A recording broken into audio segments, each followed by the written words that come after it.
विशिष्ट महर्षि और प्रभु रामचंद्र जी का ज्ञानमयी संवाद सुनते हैं द आर्ट ऑफ लिविंग के फैकल्टी स्वामी वैशंपायन जी की वाणी से। अगर आपने अभी तक इस चैनल को सब्सक्राइब नहीं किया है तो इसे जरूर सब्सक्राइब करें और सब्सक्राइब करने के बाद बेल आइकन को भी जरूर दबाएं। जय गुरुदेव। योग वशिष्ठ के अगले एपिसोड में आप सबका स्वागत है।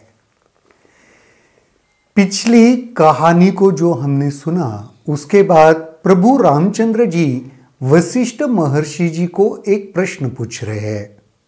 राम ने पूछा, हे महर्षि, परब्रह्म में यह असार संसार कैसे स्थित रहता है? क्या सूरज में बर्फ रह सकता है? ये सारा संसार जो स्थित है इस परब्रह्म में वो कैसे मुमकिन है? ये तो वैसे हो गया कि सूरज में बर्फ रह रहा है, सूरज एकदम गर्म है, बर्फ एकदम ठंडा है, कैसे रह पाता है? दोनों एकदम परस्पर विरोधी लगते हैं ना। संसार अवास्तविक है तो ब्रह्मन वास्तविक है, तो ये कैसे मुमकिन है? प्रभु रामचंद्र जी ये प्रश्न पूछ रहे हैं। वशिष्ठ जी ने कहा, राम, तुम्हारे लिए इस प्रश्न का यह सही अवसर नहीं है। अभी तुम इसके उत्तर को हृदयंगमन नहीं कर सकोगे। प्रेम कथाएं बालक के लिए रुचिकर नहीं होती। पेड़ों में भी फल सही समय पर ही लगते हैं और इस प्रकार मेरी शिक्षाएं भी सही समय आने पर ही फलवत होगी। यदि तुम आत्मा को जानना चाहते हो तो अपनी आत्मा के निजी प्रयास के द्वारा ही जान सकते हो। आत्मा को जानना है तो निजी प्रयास करना ही पड़ेगा। कर्म करने के लिए ना, देखो हमारे पूर्वजों ने हमेशा हमें उद्युक्त ही किया है, कर्म करो, खुद एफर्ट करना पड़ेगा, खुद को प्रयास करना पड़ेगा। वो कहते हैं ना, आप घोड़े को पानी तक तो ले जा सकते हो लेकिन पानी तो घोड़े को ही पीना पड़ेगा। तो गुरु, ये सारे शास्त्र आपको एक दिशा बता सकते हैं, एक राह बता सकते हैं, लेकिन खुद को उसके ऊपर चलना ही पड़ेगा। उसको दूसरा कोई ऑप्शन नहीं है। मैंने कर्तापन या अकर्तापन का उल्लेख बद्ध मानसिकता या विचारणा की प्रकृति को स्पष्ट करने के लिए किया था। इन विचारों या धारणाओं का बनना ही बंधन है और मुक्ति है इन विचारों या धारणाओं से मुक्ति। विचार आना या धारणाओं में उलझना बंधन का प्रतीक है। ये विचार बनने ही नहीं चाहिए। ये तो बहुत बड़ी बात हो गई कि ऐसे विचार ही नहीं आने चाहिए, ऐसी धारणाएं बननी ही नहीं चाहिए। तब जाके मुक्ति का अनुभव मिलेगा, क्योंकि जब जब ये विचार बनते रहेंगे, धारणाएं बनते रहेगी, तब तब हमें बद्धता यानी हम बंधन में उलझे हुए हैं ये अनुभव होता रहेगा। तो महर्षि क्या कह रहे? विचार बननी ही नहीं चाहिए। ये तो बहुत बड़ी बात कह दी उन्होंने। सबसे पहले तो सुसंबंध या मैत्री करने इन भौतिक स्थूल वृत्तियों या धारणाओं का त्याग किया जा सकता है। बाद में मैत्रीपूर्ण व्यवहार करते हुए भी मैत्री की धारणा को त्यागा जा सकता है। सभी इच्छाओं का त्याग करो और ब्रह्मांडीय चेतना की धारणा का चिंतन करो। सब कुछ ब्रह्म है, उस ब्रह्मांडीय चेतना का चिंतन करने से ही हमारे भीतर वह भाव प्रकट होने लगता है। देखो, हम जिस बारे में सोचते हैं ना, वही जीवन में फलीभूत होने लगता है। आपने देखा होगा, गुरुजी ने भी इसके ऊपर एक बहुत सुंदर टॉक दिया है, परम पूज्य श्री श्री रविशंकर जी ने। Intention, attention and manifestation. आप जिसके बारे में सोचते हो, उसके और ज्यादा से ज्यादा गौर करते हो, वही जीवन में अनुभव में आता है। तो यहां पर भी महर्षि वशिष्ठ जी वही समझा रहे हैं। क्या कह रहे हैं कि जब उस ब्रह्मांडीय चेतना की धारणाओं पर आप ध्यान दोगे ना, फिर उसका अनुभव आने लगेगा, मुक्ति का अनुभव होने लगेगा। इन विचारों या धारणाओं का बनना बंधन है और मुक्ति इन्हीं धारणाओं से मुक्ति है।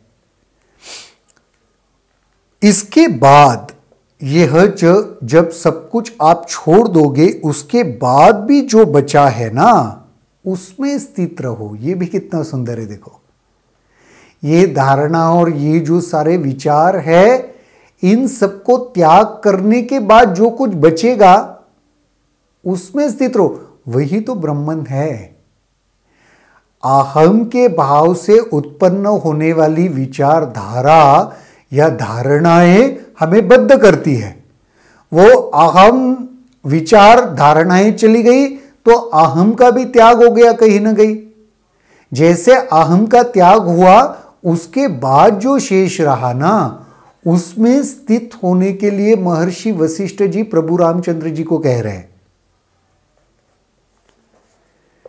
तब तुम्हारी स्थिति असीम आकाश के समान होगी। इस प्रकार जिसने सब कुछ अपने हृदय से त्याग कर दिया, वह निश्चय ही परम पुरुष है। फिर वह भले ही सक्रिय जीवन व्यतीत कर रहा हो या हर समय चिंतन में ही निमग्न रह रहा हो। जिसने सब कुछ पा लिया, जिसमें आत्मज्ञान पा लिया ना, उस ब्रह्मन में स्थित हो गया ना, फिर कुछ फर्क नहीं पड़ता। वो कुछ भी नहीं कर रहा है या सब कुछ कर रहा है, उसे उसका असर नहीं होता। ये कह रहे महर्षि। उसके लिए कर्म या अकर्म का कुछ प्रयोजन ही नहीं है। न कर्म है कुछ, न अकर्म है कुछ। मैंने सभी धर्म ग्रंथों का जांच परख की है और सत्य का अनुसंधान किया है। मुक्ति तब तक संभव नहीं जब तक पूर्ण रूप से सभी धारणाएं, विचार और बद्ध मानसिकताओं से छुटकारा ना पालो।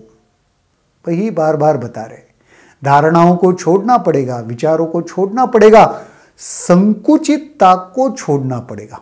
एक है विशाल मन, दूसरा है संकुचित मन। इस संकुचितता से ऊपर उठना पड़ेगा, इस बंधन के अनुभव से ऊपर उठना पड़ेगा। नानाविध नामों और रूप वाले इस संसार अभीष्ट और अनभीष्ट पदार्थों से बने हैं। इसके लिए लोग प्रयत्नशील रहते हैं, परंतु आत्मज्ञान के लिए कोई प्रयत्नशील नहीं होता। संसार के वस्तुओं के प्रति कितनी चाहते होती है, नहीं? ये सुख चाहिए, ये ऐशो आराम चाहिए, सब कुछ होता है। लेकिन ऐसा प्रयत्नरत क्या हम आत्मज्ञान के लिए रहते हैं क्या? नहीं। मैं जानना चाहता हूं जीवन क्या है। आत्मज्ञान के लिए प्रयत्नरत होना चाहिए। ये वशिष्ठ जी प्रभु रामचंद्र जी को नहीं, हमें भी बता रहे हैं। तीनों लोकों में आत्मज्ञानी ऋषि विरल ही है। कोई संसार का सम्राट या स्वर्ग का नरेश हो सकता है, पर यह सभी 5 तत्वों से निर्मित है। यह सचमुच दुख की बात है कि लोग इन क्षुद्र लोभों के लिए जीवन का महाविनाश करते हैं। ये सारे लोभ ही है। संसार में जो कुछ मिल रहा है ना, ये सारे लाभ क्यों चाहते हैं? अपने आप को महाविनाश की ओर धकेल रहे हो। जिसने आत्मज्ञान नहीं पाया ना, उसने सब कुछ हासिल करके भी कुछ नहीं पाया। उन्हें शर्म आनी चाहिए। इन लोगों को संत महात्माओं की कृपा दृष्टि सुलभ नहीं, क्योंकि वे आत्मज्ञान में स्थित नहीं। ऐसे जो लोग हैं जो भाग रहे सांसारिक सुखों के पीछे, उनको ऋषि मुनियों की कृपा दृष्टि भी नहीं मिलती, क्योंकि चाहत ही नहीं है आत्मज्ञान के प्रति, ना उसमें स्थित है। तो जैसे आत्मज्ञान में स्थित हो जाओगे तो ज्ञान और ऋषि मुनियों की कृपा दृष्टि भी प्राप्त होना शुरू होता है। यह ऐसा परम पद है जिस तक सूर्य या चंद्रमा भी नहीं पहुंच सकता। जो आत्मज्ञान में स्थित है उसके लिए वो ऐसा स्थिति है, ऐसा पद है जहां पे कोई नहीं पहुंच सकता, सूर्य चंद्र भी चाहकर नहीं पहुंच सकते। ऐसी स्थिति आत्मज्ञानी को प्राप्त हो जाती है। संपूर्ण ब्रह्मांड के सुख और लाभ आत्मज्ञान को सम्मोहित नहीं कर सकते। जिसको आत्मज्ञान हो गया ना, उसको इस संसार में कुछ भी प्रलोभन नहीं दे सकता। किसी चीज का उससे प्रलोभन आप नहीं दे सकते। कोई चीज उसे ललचाती नहीं है। वो वैराग्य ऐसे कूट कूट में उसके भीतर बस जाता है कि उसके लिए सब कुछ अछूता हो जाता है। कुछ उसे टच नहीं कर सकता। और इसका मतलब ये नहीं कि उसे कुछ प्राप्त नहीं होता, सब कुछ उसे मिलता है। परम पूज्य श्री श्री रविशंकर जी ने विवेक चूड़ामणि का एक बहुत सुंदर उदाहरण दिया है, जिसमें शंकराचार्य कहते हैं, कस्य सुखम न करोति विरागा। ऐसा कौन सा सुख है जो वैराग्य नहीं दे सकता। जो आत्मज्ञान में स्थित है, जो वैराग्य में स्थित है, उसको सब कुछ हासिल होता है, सब कुछ प्राप्त होता है। आज के इस एपिसोड में इतना ही। कल के एपिसोड में देखते हैं महर्षि वशिष्ठ जी और क्या कहते हैं। तब तक के लिए जय गुरुदेव। अगर आपके इस वीडियो को लेकर कुछ सवाल हैं तो कमेंट सेक्शन में जरूर लिखें, जिसके ऊपर हम आने वाले वीडियोस में चर्चा करेंगे।